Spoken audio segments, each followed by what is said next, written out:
పేట్ Basheerabad police station పరిధి Kompally Jayabheri colony సమీపంలో నిన్న సాయంత్రం ఓ ఆయిల్ షాప్ యజమానురాలు మల్లేశ్వరిపై తీవ్రంగా దాడి చేసి మెడలో నుంచి 3 తులాల బంగారు గొలుసును లాక్కుని పారిపోయేందుకు ప్రయత్నించిన నిందితుని అరెస్ట్ చేసి రిమాండ్కి తరలించారు. స్థానికులు వెంటనే నిందితుడు తూర్పుగోదావరి జిల్లాకు చెందిన నరసింహను పోలీసులకు అప్పగించారు. కేసు నమోదు చేసిన పోలీసులు అతని వద్ద దొంగిలించిన గొలుసును స్వాధీనం చేసుకుని రిమాండ్కి తరలించారు. మరో ఘటనలో ఈ మధ్య కాలంలో దోలపల్లి టీ జంక్షన్ వద్ద నడుచుకుంటూ వెళుతున్న మహిళ నుంచి 4 తులాల గొలుసుకు పాల్పడిన మహారాష్ట్ర ఇరానీ గ్యాంగ్ చెందిన హసన్ అలీ అనే వ్యక్తిని అరెస్ట్ చేసి అతన్ని సైతం రిమాండ్కి తరలించామని తెలిపారు. సీసీ కెమెరాల వాడకడం వల్ల ఎలాంటి అవాంఛనీయ ఘటన జరగకుండా ఒకవేళ జరిగిన నిందితులను పట్టుకునే అవకాశం ఉంటుందని తెలిపారు పోలీసులు.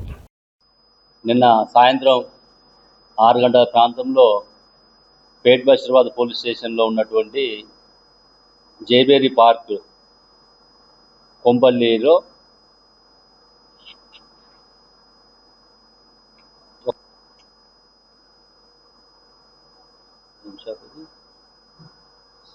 బిఆర్ ఫ్రెష్ ఎక్స్ట్రాక్ట్స్ అని ఒక ఆయిల్ స్టోర్, ఆ స్టోర్ నడుపుకుంటూ బిజ్జం మల్లేశ్వరి అనే ఒక మహిళ గానుగ నూనె అమ్మేటటువంటి ఒక స్టోర్ నడుపుకుంటుంటే ఈ మల్లాది నరసింహ అనేటువంటి అక్యూజ్డ్ ఎవరైతే ఉన్నారో ఇతను ఈస్ట్ గోదావరి జిల్లా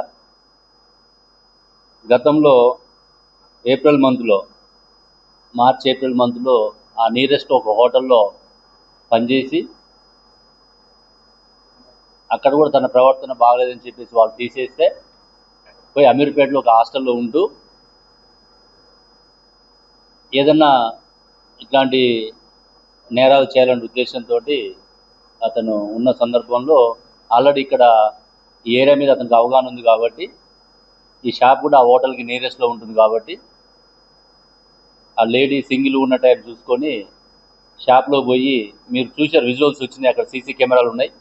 ఆమె లేడీని పోయి నార్మల్గా ఏదైనా నేరాలు చేయాలంటే ఏదో ఆమె చూడనెప్పుడో లేకపోతే ఏదో తప్పించుకొని ప్రయత్నం చేస్తారు. అట్లా కాకుండా ఈయన డెలిబరేట్గా షాప్లో పోయి ఆమె ముఖం మీద పిడిగుద్దులు గుద్ది ఆ షాప్లో ఉన్న బాటిల్స్ ఇసిరేసి చాలా గందరగోళానికి గురి చేసి ప్యానిక్ క్రియేట్ చేసి ఒక డిటరెన్స్ని క్రియేట్ చేసి ఒక భయానక వాతావరణం క్రియేట్ చేయడం జరిగింది. అంటే ఆ ఫుటేజ్ చూస్తే ఎవరికైనా మహిళలకు కానీ చిన్నపిల్లలకు కానీ ఒక భయానక వాతావరణం ఉంటుంది. ఏం రోడ్ అది? దూలపల్లి టీ జంక్షన్ దగ్గర మార్నింగ్ టైంలో వాకింగ్ చేస్తుంటే అక్కడ కూడా ఒక స్నాచింగ్ జరిగినప్పుడు అది మహారాష్ట్ర ఇరానీ గ్యాంగ్ వచ్చి చేయడం జరిగింది. అందులో మనము హసన్ అలీ అని చెప్పేసి నాసిక్ పోయి మనం మహారాష్ట్ర పోయి పట్టుకోవడం జరిగింది. మన డిఐ అజయ్ అందులో బాగా యాక్టివ్గా పనిచేయడం జరిగింది. ఈరోజు ఉదయం కూడా జీడిమెట్లలో కుత్బుల్లాపూర్ జిహెచ్ఎంసీ ఆఫీస్ దగ్గర మార్నింగ్ 5 గంటల టైంలో వాకింగ్ చేస్తుంటే ఒక 5 వ్యక్తులు ఆటోలో వచ్చి ఆటోని కూడా దొంగతనం చేసుకొని వచ్చి ఆటోలో ఉండి ఒక మనిషి దిగి ఆ వాకింగ్ చేస్తున్న లేడీ మెడలోంచి గోల్డ్ చైన్ తీసుకోవడం జరిగింది. దాంట్లో కూడా మనం పర్సన్స్ని ఐడెంటిఫై చేసినాం. అందులో 5 ఇన్వాల్వ్ అయి ఉన్నారు. వాళ్ళ పేర్లు కూడా కరణ్ సింగ్, గోవింద్ సింగ్, బబుల్ సింగ్, రోహిత్ సింగ్, హర్దీప్ సింగ్ అని చెప్పి వీళ్ళందరూ కూడా ఎల్లమ్మ బండ సిక్ బస్కి సంబంధించిన వాళ్ళని కూడా మనం సీసీ కెమెరాల ద్వారా ఐడెంటిఫై చేసినాం. ఆటో కూడా ఒక దగ్గర అబాండెడ్ చేస్తే ఆర్డర్ కూడా మనకి ట్రేస్ అయింది. వీళ్ళని కూడా ఇవాళ రేపట్లో మనకి పర్సన్స్ ఐడెంటిఫై అయ్యారు కాబట్టి వాళ్ళని పట్టుకోవడం పెద్ద కష్టం కాదు. వాళ్ళని కూడా కస్టడీ తీసుకొని కోర్టులో ప్రొడ్యూస్ చేయడం జరుగుతుంది.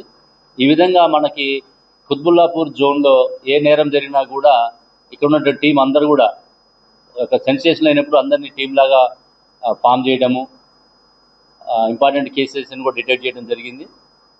మేమే కాకుండా మాకు సపోర్ట్గా సిసిఎస్ ఉన్నది, ఎస్ఓటి ఉన్నది. అందరి సహకారంతో మనము ఈ యొక్క నేరాలని పూర్తిగా కంట్రోల్ చేయడానికి ఇటు పబ్లిక్ సపోర్టు, సీసీ కెమెరాల సపోర్టు, టెక్నాలజీ సపోర్టు ఇవన్నీ తీసుకొని చేయడం జరుగుతున్నది. రీసెంట్గా మీరు చూశారు, నేపాల్ సంబంధించినటువంటి వాళ్ళు మనకి ఇక్కడ జవహర్ నగర్ అయితేవి అక్కడ జూబ్లీహిల్స్లో కూడా జరిగిన తర్వాత మన అందరం కూడా పబ్లిక్ని అవేర్నెస్ చేయడానికి మీకున్న సర్వెంట్స్ ఎవరు, సెక్యూరిటీ గార్డ్స్ ఎవరు ఉంటున్నారు, వాళ్ళు ఎక్కడి నుంచి చూస్తున్నారు, వాళ్ళ యొక్క నేర చరిత్ర ఏంటి అనేది కూడా వాళ్ళ డేటాబేస్ అంతా కూడా మనం తెప్పించుకోవడం జరుగుతుంది. తెప్పించుకొని వాళ్ళని మనం కూడా పోలీసు దగ్గర నుంచి ఎన్ఓసి తీసుకోమని చెప్తుంది. ఎవరు సెక్యూరిటీ గార్డు కానీ